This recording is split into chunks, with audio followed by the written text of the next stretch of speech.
Salam, selamat hari Minggu saudaraku yang kekasih. Kita bersatu dalam doa. Damai sejahtera yang melampaui setiap akal dan pikiran manusia, kiranya menyertai saudara-saudara sekalian di dalam Kristus Yesus Tuhan kita yang bangkit itu. Amin.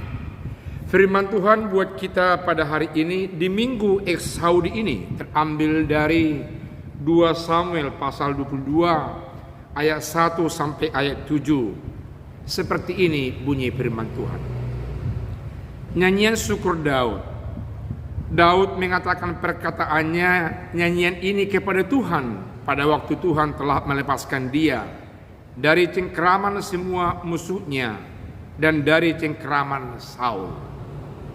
Ia berkata, "Ya Tuhan, bukit batuku, kubu pertahananku dan penyelamatku, Allahku, gunung batuku, tempat aku berlindung, perisaiku, tanduk keselamatanku, kota bentengku, tempat pelarianku, juru selamatku, Engkau menyelamatkan aku dari kekerasan.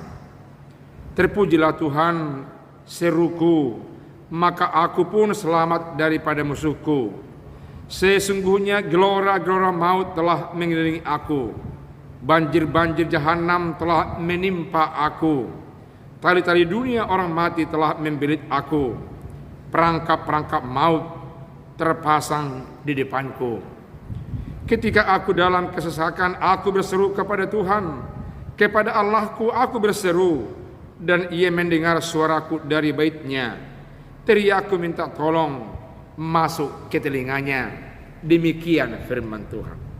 Saudaraku yang kekasih, satu hal yang perlu kita pahami, bahwa konteks firman Tuhan ini adalah ketika Daud merasakan bahwa hidupnya ini adalah hidup yang lepas dari ancaman-ancaman musuh-musuhnya. Siapakah musuh-musuhnya itu? Dari pasal 21 ayat 15 sampai 20 dapat kita lihat bahwa Saul dapat menembus semua kekejaman, licik, dan cara-cara yang diperbuat oleh musuh-musuhnya dari Filistin. Dan dia dengan tangkas menembus, memenangkan perlawanan-perlawanan itu. Itu boleh kita katakan bahwasanya tantangan itu berasal dari luar. Yang paling luar biasa adalah tantangan yang datang dari dalam, dari pimpinannya sendiri, dari Daud, yang adalah resmi raja yang mengangkat dia sebagai panglima perang. Kini mulai merasakan tergeser popularitasnya karena Daud mulai mampu untuk memenangkan setiap pertempuran yang ditugaskan kepadanya. Selain itu, golongan imam-imam telah memilih mengusulkan Daud sebagai raja. Bahkan anak Saul, Yonatan, adalah kawan akrab yang berpihak kepada Daud, membuat Saul memutuskan dengan keputusan yang keras, memutuskan keputusan yang kurang etis, memutuskan supaya Daud disingkirkan dan dimatikan. Dan dia membuat berbagai macam cara, jebakan-jebakan, supaya Daud bisa dipunahkan dari tengah-tengah dunia ini.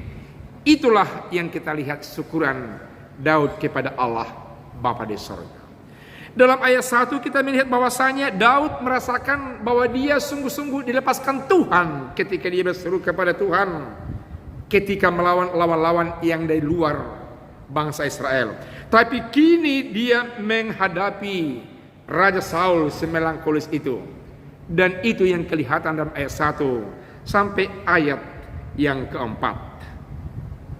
Diperlihatkan oleh Daud bahwasanya Tuhan itu adalah penolong sebagai bukit batu perlindungan, bahwa Tuhan itu adalah Tuhan yang menyelamatkan, yang menjadi perisai menangkal semua serangan-serangan tentara yang dipakai oleh Saul untuk menyerang, menghabisi, dan menangkap Daud sendiri.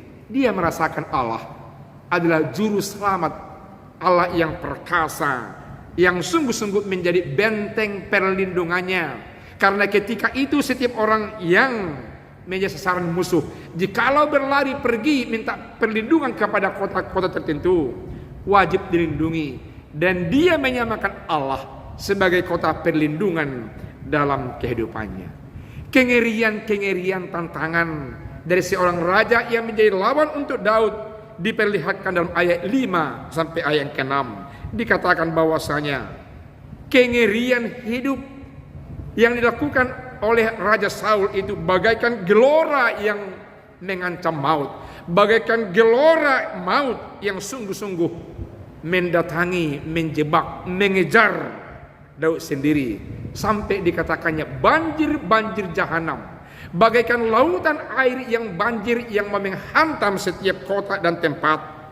Demikian digambarkan oleh Daud kekejaman cara strategi licik yang dilakukan oleh Raja Saul kepadanya, sehingga dia merasakan bahwa dia sampai kepada lubang kubur kematian.